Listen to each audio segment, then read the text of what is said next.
Hello friends, आज हमें देखना है how to write research paper. Most of the engineering colleges, pharmacy colleges, science commerce colleges में जो कुछ केस स्टडी करते हैं, जो कुछ सेमिनार ऑर्गेनाइज होते हैं या फिर कुछ प्रोजेक्ट वर्क रहता है, उसके ऊपर स्टूडेंट ने जो वर्क किया रहता है उसके ऊपर जो प्रेजेंट वर्क है वो पेपर फॉर्मेट में पब्लिश करना रहता है। वो हमें आज देखना है कि how to write research paper. First of all, we must know what is mean by research paper. So work done by researcher or developer has to be published in paper format, or which is to be published in journals or conferences. Journals में भी international journals और national journals, conferences और colleges में organise होते हैं वो conferences, IEEE conferences. उसमें जो डेवलपर ने वर्क किया है या केस स्टडी है या फिर सेमिनार है, उसका जो वर्क डन बाय स्टूडेंट है या रिसर्चर है वो हमें पब्लिश करना रहता है पेपर फॉर्मेट में। That is nothing but a research paper. So there are 3 types of research paper: literature paper और review paper, second one is a proposed paper and third one is a result paper. So what is mean by literature paper और review paper? ये जो है first step है। जो कोई students project पे या फिर केस स्टडी पे या सेमिनार पे वर्क करते हैं तो लिटरेचर पेपर में उन्हें क्या करना रहता है, जो कोई टेक्नोलॉजी है वो टेक्नोलॉजी पे पहले किन किन ऑथर ने कैसे कैसे वर्क किया है वो उन्हें रिप्रेजेंट करना रहता है। फॉर एग्ज़ाम्पल XYZ टेक्नोलॉजी पे फर्स्ट ऑथर ने ये वर्क किया है, XYZ टेक्नोलॉजी पे सेकेंड ऑथर ने ये वर्क किया है, XYZ टेक्नोलॉजी ने थर्ड ऑथर ने ये वर्क किया है। इसका कंपैरिजन, इसका रिव्यू हमें लिटरेचर पेपर में मेंशन करना रहता है। Second one is A proposed paper. Proposed paper मतलब उसमें जो डेवलपर ने या रिसर्चर ने जो कुछ वर्क किया है उसका एक्चुअल टेक्नोलॉजी मेंशन करना रहता है। जो कुछ एक्चुअल टेक्नोलॉजी हो वो पेपर फॉर्मेट में मेंशन करनी रहती है in the proposed paper. And third one is a result paper. In the result paper you have to mention the proposed work also and the result of technology, whatever the technology is used by the researcher or developer or the scientist.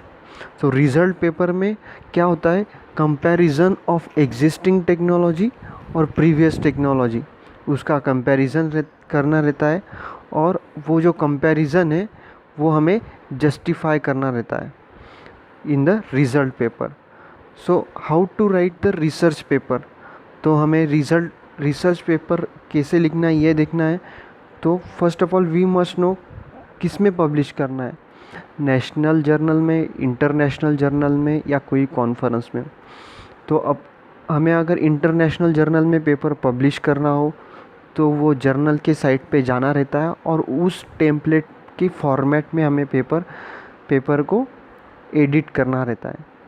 Suppose हमें IEEE में paper edit करना है तो यहाँ पे हमने एक sample paper लिया है। सैम्पल पेपर में मेंशन किया है कि sample IEEE paper for A4 size.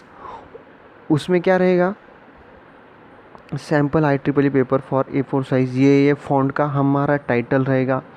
उसके नीचे ऑथर के नेम और उसका एड्रेस मेंशन किया रहेगा। फिर उसके बाद में हम आगे जाएंगे स्टेप बाय स्टेप कैसे कैसे हमें राइट करना है रिसर्च पेपर, कौन से कंटेंट्स रहते हैं रिसर्च पेपर में।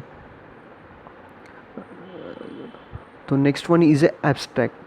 How to write the abstract और edit the abstract in research paper. Mostly जो टेम्पलेट दिया रहता है जर्नल का या कॉन्फ्रेंस का, उसमें मेंशन किया रहता है कि एब्स्ट्रैक्ट किस फॉर्मेट में हो, किस फॉन्ट में हो, किस फॉर्मेट में हो। तो मोस्टली एब्स्ट्रैक्ट जो रहता है, एब्स्ट्रैक्ट के बाद कोलन और कोलन के बाद में इटैलिक फॉर्मेट में एब्स्ट्रैक्ट मेंशन करते। सो what is mean bye abstract? Abstract means shortly overview of the topic covered in the paper. जो कुछ पेपर पे हम वर्क कर रहे हैं, जो कुछ पेपर हमें पब्लिश करना है, उसका शॉर्टली ओवरव्यू 5-6 लाइंस में हमने एडिट करके एब्स्ट्रैक्ट में मेंशन करना रहता है। और एब्स्ट्रैक्ट का एक सब पॉइंट है keywords. So what is mean by keywords? Keywords are the ideas and topics that defines what your content is about. So जो मेन टेक्निकल वर्ड्स रहते हैं, जो मेन डेफिनेशंस है, हमने जो पेपर में रिप्रेजेंट किए वो कीवर्ड्स में लिए जाते। So these are the two main parts of the abstracts and keyword. Next one is a introduction. Next part of the research paper is a introduction. In the introduction, overall method और topic जो रहता है वो हमें explain करना रहता है shortly. मतलब हमने जो टेक्नोलॉजी या जो मेथड लिए हैं वो मेथड का हमने थोड़ा डिस्क्रिप्शन देना रहता है। उसका हिस्ट्री क्या है वो मेथड का या टेक्नोलॉजी का, उसका हिस्ट्री क्या है, फिर उसके ऊपर रिसेंट क्या चल रहा है और उसका एप्लीकेशंस क्या है, वो थ्योरेटिकल फॉर्म में इंट्रोडक्शन के पार्ट्स में रिप्रेजेंट करना रहता है। उसमें हमें प्रॉपर्टीज़ और uses of that topic also mention करने रहते। That one is nothing but in the introduction part. So next one is a methods और types of applications. So methods और types of applications में क्या करना रहता है दोस्तों, हमें इसमें जो कुछ टेक्नोलॉजी पे, जो कुछ मेथड पे हम जो कुछ प्रोजेक्ट बना रहे हैं, उसके ऊपर हम जो वर्क कर रहे हैं, उसके जो मेथड्स है उसको एक्सप्लेन करना रहता है। फिर 2-3 टाइप्स हमें एक्सप्लेन करना रहता है। उसका एल्गोरिदम हो या उसके स्टेप्स कैसे हो, वो 2-3 मेथड्स हमें एक्सप्लेन करने रहते हैं। वो मेथड्स एंड एप्लीकेशंस में उसमें हम एल्गोरिदम आएंगे, उसके फ्लो चार्ट आएंगे। Okay, so next one is a result. Introduction और एप्लीकेशंस हमने जो लिए हैं, जो मेथड्स लिए हैं हमने लास्ट पॉइंट में, उसके जो रिज़ल्ट है उसको हमें रिज़ल्ट पे मेंशन करना रहता है। फिर लिटरेचर रिव्यू में रिज़ल्ट नहीं आएगा, प्रोपोज पेपर में रिज़ल्ट नहीं आएगा, लेकिन जो रिज़ल्ट पेपर है, जो रिज़ल्ट रिसर्च पेपर है, उसमें रिज़ल्ट आएंगे। और जो रिज़ल्ट है वो कैसे आएंगे, एग्जिस्टेंट मेथड को हमने प्रीवियस मेथड से कंपेयर करना है। फिर existent method is a modified method और प्रीवियस मेथड इज़ लेस मतलब previous method is not so modified. मतलब धीरे धीरे मॉडिफिकेशंस होते जाता है। जो हमने अभी का जो टेक्नोलॉजी यूज़ किया है अपने रिसर्च पेपर में, that will be the modified and previous one is not a modified. Okay, so result paper में हमने present technology has to be compared with previous technology. So result कैसे mention करेंगे, result में भी mention in the form of graphical form में। उसमें charts आएंगे, pie charts आएंगे, सर्कुलर पाई ग्राफ्स, उसमें हम रिज़ल्ट मेंशन करना रहता है। फिर उसके बाद में इक्वेशंस भी आ सकते हैं। फिर अपना प्रीवियस एल्गोरिदम या प्रीवियस टेक्नोलॉजी के इक्वेशन से वो इक्वेशंस, फिर उसके बाद में अपना प्रेजेंट जो एग्जिस्टिंग मेथड है, मॉडिफाइड मेथड, उसके इक्वेशंस, उसको कंपेयर करना रहता है। थ्योरम्स आते हैं उसमें, वो थ्योरम्स को हमें कंपेयर करना रहता है। और टेबुलर फॉर्म में भी हम रिज़ल्ट मेंशन कर सकते हैं। तो टेबुलर फॉर्म में रिज़ल्ट कैसे मेंशन करते हैं, रोज़ एंड कॉलम्स में हम उसके एट्रीब्यूट्स लेते हैं और वो एट्रीब्यूट्स को हम प्रीवियस मेथड के आउटपुट्स और एग्जिस्टिंग मॉडिफाइड मेथड के आउटपुट्स हम कंपेयर करते हैं। It is this all over the part of result. And next one is a future scope. Future scope may be optional part for the research paper. अगर हमें लग रहा है कि हम जो रिसेंट टेक्नोलॉजी या रिसेंट मेथड जो कुछ यूज़ कर रहे हैं उसके ऊपर फ्यूचर में यूज़ हो सकता है, that is nothing but A future scope for the technology और method. So this is the optional part, but what is in the future scope? If there is a possibility of enhanced method और applications, जो existing method है उसको हम future में extend कर सकते हैं तो फ्यूचर्स को इंक्लूड कर सकते हैं. और अगर हम रिसेंट जो एल्गोरिदम लिया है या रिसेंट कुछ रिसर्च वर्क किया है उसको हम फ्यूचर में मॉडिफाइड कर सकते हैं. अगर हमें लग रहा है तो हम फ्यूचर स्कोप में उसको इंक्लूड कर सकते हैं. और हमें क्या मेंशन करना रहता है फ्यूचर स्कोप में, फ्यूचर स्कोप का result will be efficient than the existing.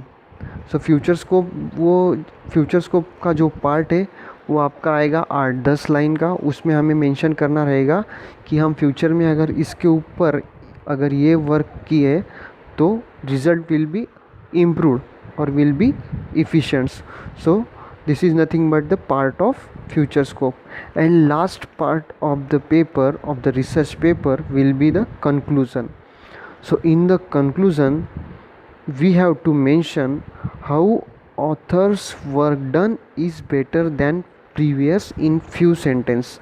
हमने जो रिसेंट टेक्नोलॉजी पे जो वर्क किया है वो प्रीवियस टेक्नोलॉजी से कैसे बेटर है और उसका result with efficient application of methods और टेक्निक हमें एक्सप्लेन करना रहता है.